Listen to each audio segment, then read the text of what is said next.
자, 오늘 우리가 살펴볼 건요. 역사상 가장 대담했다고 평가받는 경제 실험 중 하나입니다. 고양이에 대한 아주 단순한 철학 하나가 어떻게 10억이 넘는 인구의 나라를 말 그대로 통째로 바꿔놨는지 그 얘기를 좀 해볼게요.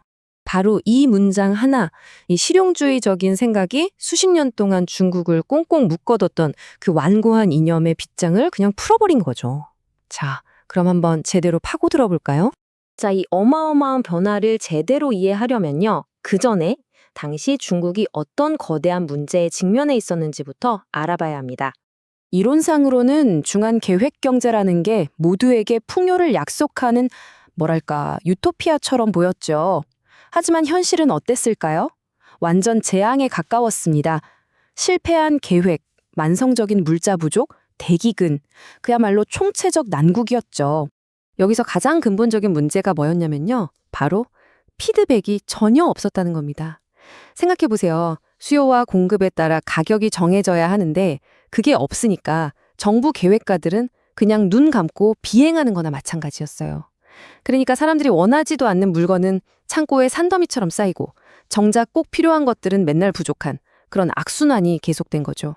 이렇게 나라가 거의 무너지기 직전의 상황에서 한 새로운 리더가 등장합니다. 그리고 정말 단순하지만 강력하고 그 당시로서는 거의 이단에 가까운 그런 철학을 내놓게 되죠.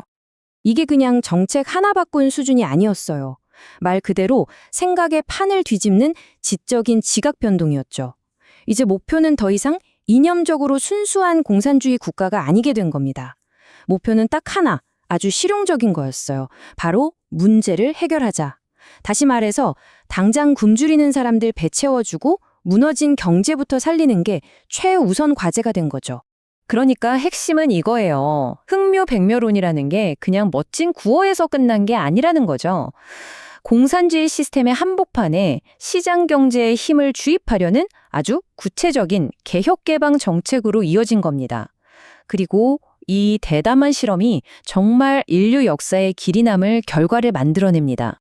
자, 그래서 이 실험의 결과 어땠을까요?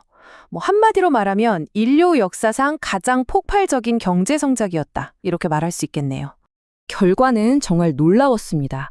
우선 인류 역사상 최대 규모의 빈곤 탈출이 일어났어요. 단 몇십 년 만에 무려 8억 명입니다. 8억 명이 절대 빈곤에서 벗어났다는 거죠. 엄청난 숫자죠. 그리고 경제 성장률을 한번 보세요. 거의 30년 동안 연평균 10%. 이건 거의 미친 속도라고 할 수 있죠. 한 나라가 이렇게 오랫동안 이런 성장률을 유지했다는 건 정말 믿기 힘든 경이로운 수치입니다. 그리고 이 모든 성장의 결과는 굶주림에 허덕이던 나라가 이제는 미국 바로 다음 가는 세계 2위의 경제 대국, 진정한 글로벌 슈퍼파워로 우뚝 서게 된 겁니다. 이게 바로 그 변화의 규모를 단적으로 보여주는 겁니다.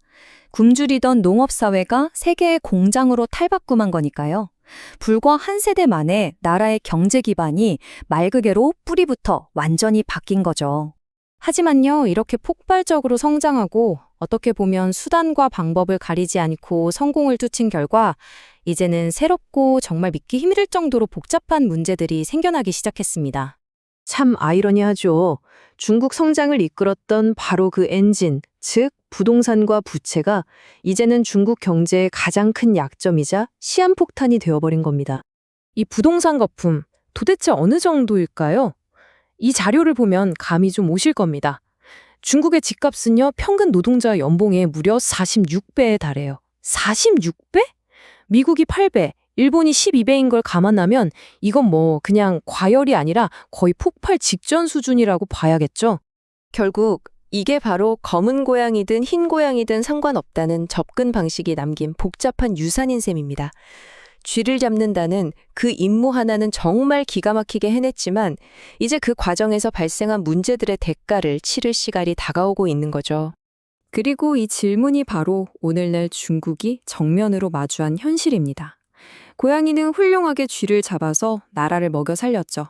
하지만 이제 그 고양이가 스스로 만들어낸 이 복잡한 미료를 과연 헤쳐나갈 수 있을까요? 실용주의라는 거대한 도박은 일단 성공했습니다. 하지만 그 다음 이야기가 어떻게 펼쳐질지는 지금으로선 그 누구도 쉽게 장담할 수 없을 겁니다.